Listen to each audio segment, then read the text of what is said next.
To kind of think that was any different than any other win you've coached in on Saturday or not? Well, I was just really happy for our players, and I mean that sincerely. They put a lot into this year, and when you're with them, you see what they've invested in, and then you always hit your bumps along the road, you get your criticism, and just watching them just keep fighting and stay together, and then have the success they've had the last 3 weeks. It's what makes you really feel good as a coach, and so I was proud of them. Certainly, it was you had some emotion going back there. I hadn't been back there since then. Saw some people, and everybody was great. But when the ball kicks off, it's really just a game between an opponent and the guys you've been kind of bleeding with and sweating with and crying with for the last 10 months. And that's really what it gets down to.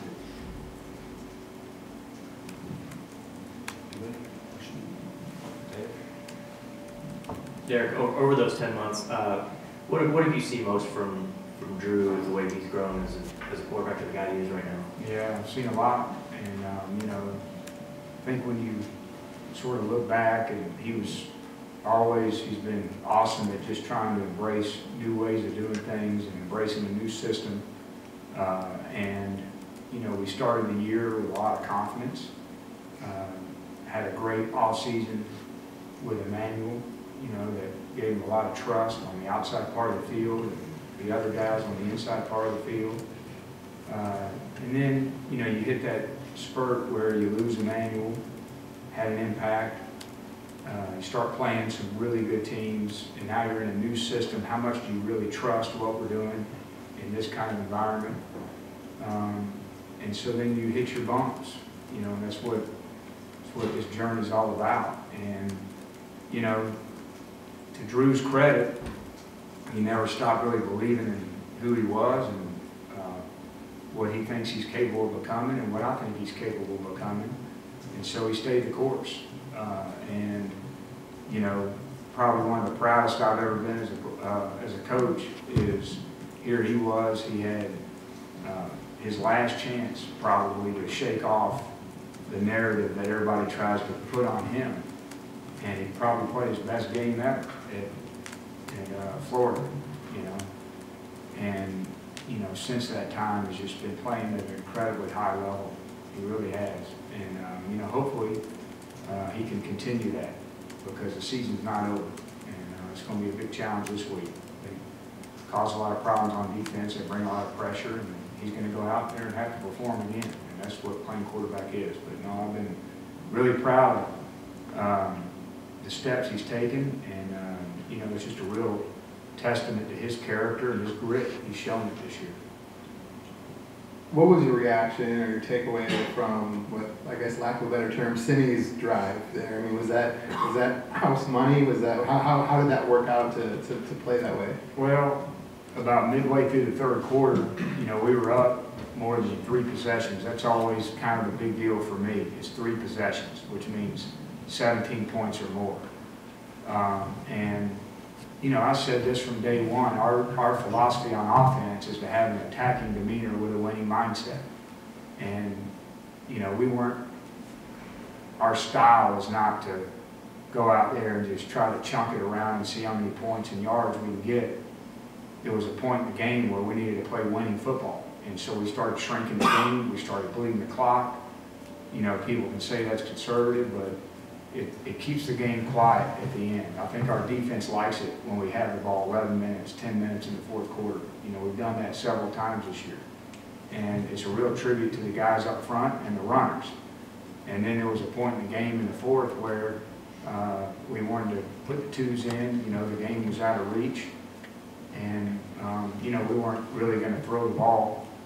And so then it's up to them. A lot of times that happens, you go out there and it's 3 and out. But the blockers blocked hard and the runner ran well. It was nice to see them have success. And so you're happy for them to get out there and put a good drive together and punch it in. It's a fun way to finish it. Most of the attention on this offense the last couple of years has been around Drew and the passing game. But when did you know what you had in the running game here? Because all 3 of those guys have kind of taking turns having their time this year? Well, when I first got here, you know, and Brad Davis has done an outstanding job with the line. Joe John and Cornell have done outstanding jobs with the tight ends and runners. But there was no real, are we going to be any good in the run game? We had to be. And I told them, we're not going to win if we can't run the football in this league. And so being good in the run game was not really, let's see if we're pretty good at it. And if you remember, we didn't start very good at running the ball. I mean, you know, that first game against UT Martin, I mean, I think we averaged 3-something carry, you know. And it could have been easy to say, well, we can't run it, we're going to chunk it and win. That's our guy, Drew. And that's not how you win in this league. And so, you know, there's a little bit, we're going to be stubborn and we're going to run the ball. And the line needs to know it, the backs need to know it, and they need to know if we don't, we're going to lose. And it's going to happen this week. If we don't run the ball well this week, we're going to lose. Simple. So everybody kind of bought into it. And you know, it's not the stats. It's not really about the number of yards rushing. It's just running it when we want to run it and having success. And I think that's the difference. You can get jump runs and all that stuff, but it's really about maintaining some control in the game, not putting the whole game on the quarterback every snap, and then creating some balance to where the defense has to defend everything at all times. And that's really our objective. Derek, I think after Jacinto and Simi's touchdowns, you guys had almost like 10 true freshmen score for you guys this year at some point this year. We've had 10? What? I'm I think like, it's kidding me? 6. so I can't count. That's another conversation. So just let's talk about that. Jacinto, Simi, Beatty, Daniel Parker. Daniel Parker, Cam Scott. Cam Scott, Jalen Knox. That's How about 6 right that? there. That was all. Yeah. Okay. Well, you know, it wasn't planned. I mean, we didn't have a choice. So I'll give you your question, but go ahead. Well, no, go ahead. I think I should stop talking. No, what's your question? I was just gonna say, you know, some of those guys have to play based off of sheer numbers alone, but when did you kind of see that some of them were kind of able to handle more of a load than most true freshmen? You know, it started in training camp. Really, it started in the spring, because who was here? Dom. If y'all remember, man, I was like, hey, Dom's going to be a good player. Who else was here in the spring? It was just him, true freshman? Of those guys, I think it was just him. Yeah. So then we come in the summer, and you're kind of looking at them. You know, they're like your Christmas presents.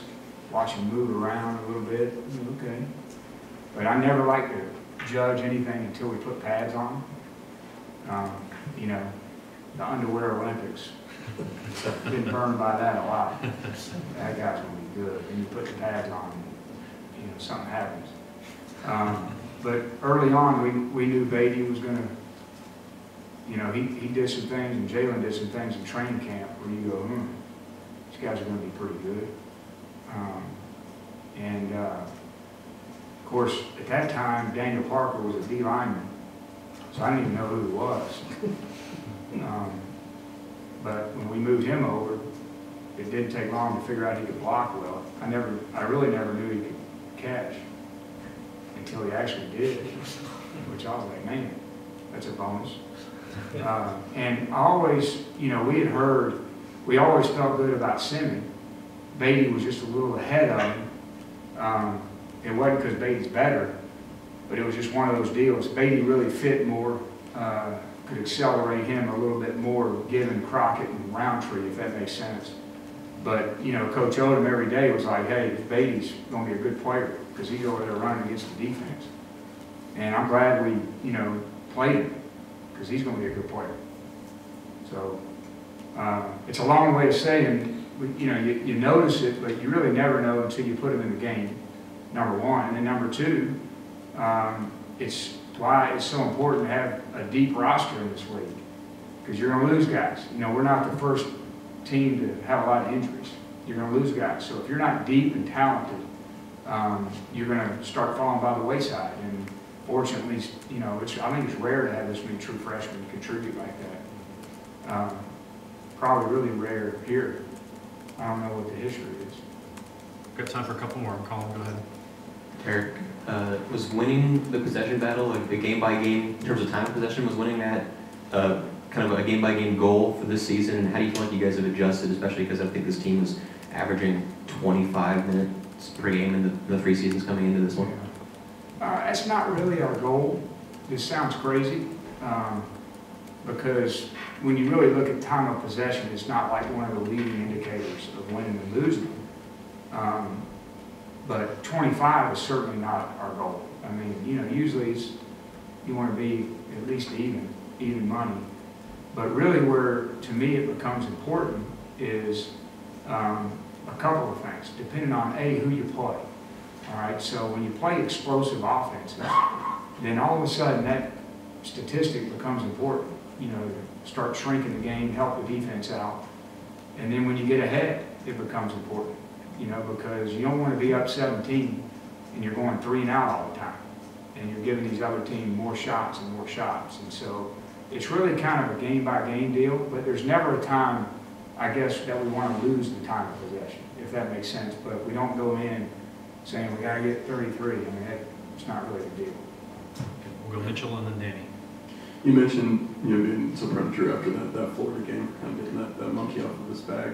Has he kind of shown, or did he show after that game that he kind of recognized the importance of that win, or is it, do you think it's something that he's, you know, kind of have to get through this season before he can kind of relax? Yeah, you know, I think it's what I told all our guys. We can't blink. You know, it's not time to get the warm fuzzies and feel good and, you know, reflect. I mean, reflecting comes in the off season. So you have to get your eyes forward, because every week you have a routine of how you do things. And if you sit around and start patting yourself on the back, then you're not doing what you need to do to get ready for the next week. And so, fortunately, our guys have handled those wins well. Now we got to see if we can handle a short week. Danny. You guys have converted on 45% of third downs this season. I know there's a lot that goes into it, but if you can distill it down, I mean, what's led to that success? Well, third down, a lot of things go into third down. A lot of planning. The starting point on third down is minimize third downs. You don't want to be in a lot of them. And when you're in them, minimize the yardage. So usually guys that are pretty good on third down, they're not in 3rd and 7+ a lot. So let's start there. So that means 1st and 2nd down, you got to be pretty good. And then on third down, it comes down to, you know, a lot of it depends on the philosophy of the team you're playing. But we're always going to try to have a balance of our drop back game and, you know, running the ball and doing our screens and getting it to different playmakers. So each week we have a plan. The other team has a plan. Fortunately, we've been pretty good this year, but there's been some games where, you know, we weren't so good and it hurt us.